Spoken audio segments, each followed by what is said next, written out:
Imagine your brain is a smoke detector, not a regular one that interprets the smell of toast as a 5-alarm fire. Every time someone looks at you, every single time, your prefrontal cortex, the most evolved part of your brain, screams danger. Not physical danger, social danger, exclusion, rejection, humiliation. And your brain treats these threats the same way it treats a predator. This is not weakness. This is not brokenness. This is 200,000 years of tribal programming misfiring in a world where no one will banish you for saying the wrong word. Today, we decode the exact circuit, and more importantly, the 3 switches that can silence it. I am your host, and this is Anatomy of Fear.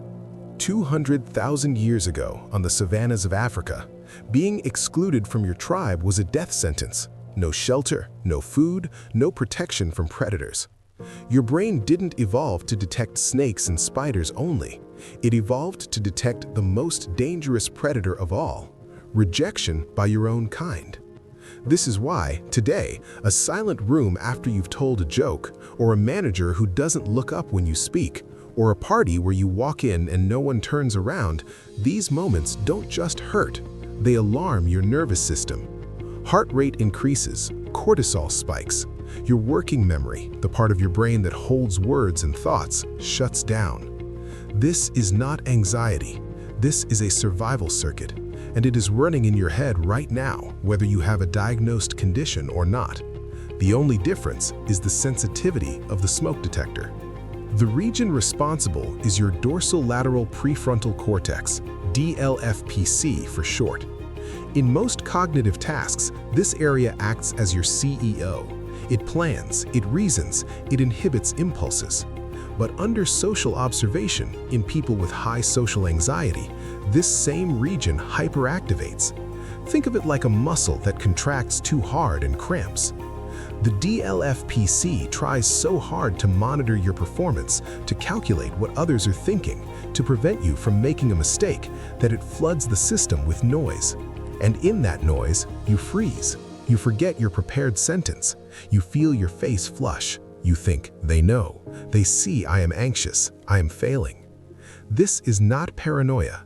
This is a 2026 Harvard fMRI study showing exactly this. 43% increased metabolic demand in the DLPFC during 3 seconds of direct eye contact. Your brain is working overtime to survive a conversation. While you're thinking about that, which of these 3 signatures do you recognize most in yourself? Is it the sudden blank mind, the hyper-awareness of being watched, or the paralysis where you want to speak but no sound comes out? Most people, when they see these 3 options, immediately identify one as their default mode. There is no wrong answer. This is just your circuit's fingerprint. The blank mind is your DLPFC flooding working memory. The hyper-awareness is your anterior cingulate cortex, ACC, detecting conflict between your intention and the perceived judgment of others. And the paralysis? That's your premotor cortex inhibiting action. Your brain saying, do nothing, safety in stillness. 3 different nodes of the same circuit. 3 different ways your smoke detector interprets toast as fire. Let me read you the exact finding from Harvard, published 3 months ago. Quote, during anticipated social evaluation, the dorsolateral prefrontal cortex of socially anxious individuals shows a 43% increase in oxygen extraction fraction compared to controls. This hypermetabolism correlates directly with self-reported ratings of mind going blank, unquote. Let me translate. When you know you are about to be judged, your prefrontal cortex burns more energy than it should. It overheats, and like an overheating computer, it slows down, it stutters, it freezes. This is not a lack of intelligence, it is a metabolic bottleneck. This leads us to the most common, intuitive, and scientifically incorrect solution: avoidance. If you do not speak, you cannot be judged. If you do not attend the meeting, you cannot be humiliated. If you do not submit the project, you cannot fail. Avoidance works immediately, It provides relief right now, and your brain, being a reinforcement machine, learns avoidance equals safety. But here is the trap. Every time you avoid, you train your amygdala to strengthen its connection to that DLPFC hyperactivation. You are not escaping the fear, you are deepening the neural pathway. A 2025 Stanford study followed 140 participants over 6 months. Those who used avoidance as their primary strategy showed a 22% increase in DLPFC reactivity. Those who used cognitive reappraisal, which we will teach you in exactly 7 minutes, showed a 31% decrease. The circuit is plastic, but only if you stop reinforcing the avoidance loop. There is another layer here, something called the observer effect in social neuroscience. When you are alone, your DLPFC monitors your own behavior. When you are observed, it switches networks. It begins to simulate the mind of the observer. You are not just thinking, you are thinking about what they are thinking about you. This is a recursive loop, and recursion in a finite biological system consumes enormous energy. This is why you leave a 5-minute conversation and feel exhausted. You didn't just talk, you ran a continuous simulation of another human's mind in parallel with managing your own speech, your own body language, and your own internal fear response. You are not anxious, you are computationally overloaded. Most people intuitively choose option A. They think that analyzing their anxiety, understanding why they're anxious, will give them control. But the science says something counterintuitive. Option B, accepting the sensation without engaging with it, is twice as effective at reducing DLPFC metabolic load. This is not philosophy, this is fMRI data. The reason is simple. Labeling an emotion activates your ventrolateral prefrontal cortex, which dampens the amygdala. But analyzing an emotion, asking, "Why am I feeling this?" keeps the DLPFC engaged in the very loop that causes the overload. The correct move is not to fight the feeling, it is to note it, name it, and return your attention to the external task. This is the foundation of the 7-day challenge you will see at minute 14. Why is the circuit this way? Why would evolution design a brain that punishes social performance? The University College London published the 2024 anthropological study of 47 hunter-gatherer societies.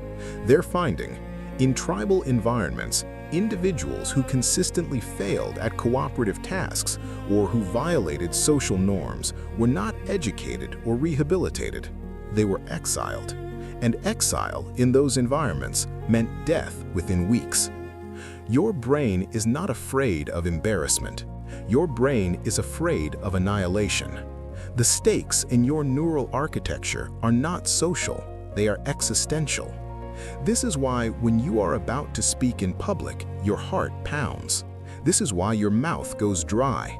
Your body is preparing for a threat that hasn't existed for 10,000 years. But your brain doesn't know that. There is a specific cognitive distortion that feeds this circuit more than any other. It is called upward comparison.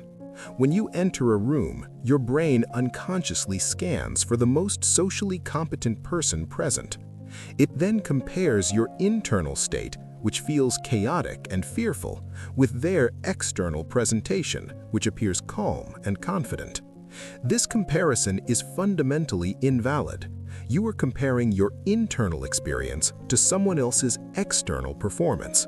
You have access to your own thoughts, your own physiological arousal, your own self-doubt. You have zero access to theirs. The person who appears most confident may be running the same hyperactive DLPFC circuit you are. They have just learned through practice not to believe it. This is the distinction. The goal is not to eliminate the sensation of anxiety. The goal is to stop interpreting that sensation as a signal of impending failure. The DLPFC is one of the most plastic regions of the human brain. It continues to generate new dendritic spines well into your 70th decade of life. This means that the circuit we have described, This hyperactivation, this metabolic bottleneck, this recursive social simulation is not permanent. It is learned, and what is learned can be unlearned. The 2025 JAMA Psychiatry study we cited earlier demonstrated a 31% reduction in DLPFC reactivity after just 21 days of a specific cognitive reappraisal protocol. Not elimination, reduction. The smoke detector still activates, but it no longer triggers the full fire suppression system. You feel the sensation of fear. You do not become the fear. This isn't theory. This is the exact protocol from the Stanford trial. Day 1 and 2, you do not look away. You maintain eye contact with a conversation partner for 3 seconds longer than is comfortable. Day 3 and 4, you deliberately commit a small, inconsequential social error, mispronounce a word, pause longer than usual, spill a drop of water, and you do not apologize profusely. You continue the conversation.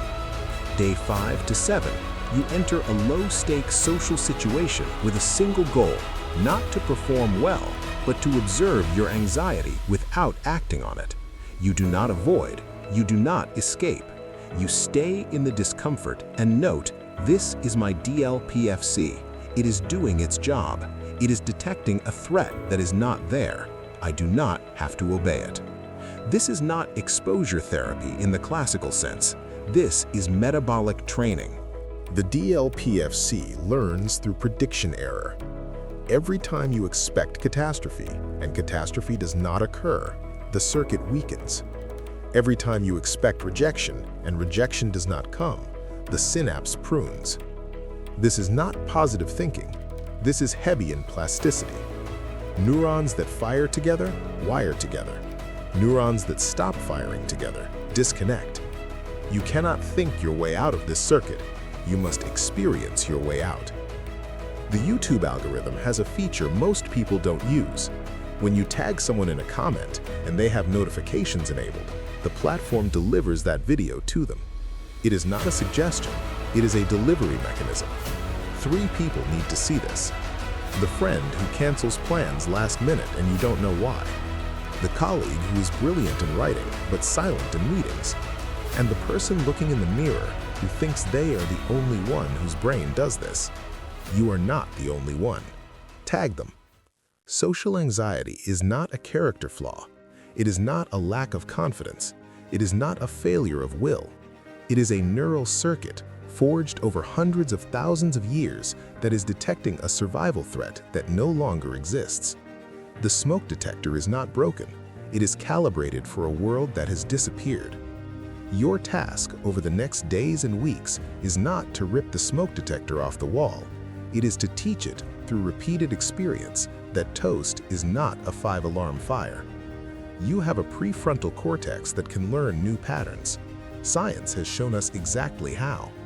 The only remaining variable is whether you choose to begin. In our next episode, we move from decoding to action. We will apply a specific day-by-day protocol for one of the most common and debilitating social fears. The circuit you understand today will become the target you rewire tomorrow. No vague advice, no just be confident, just the protocol. Thank you for watching Anatomy of Fear. Understanding is the first intervention. Application is the cure.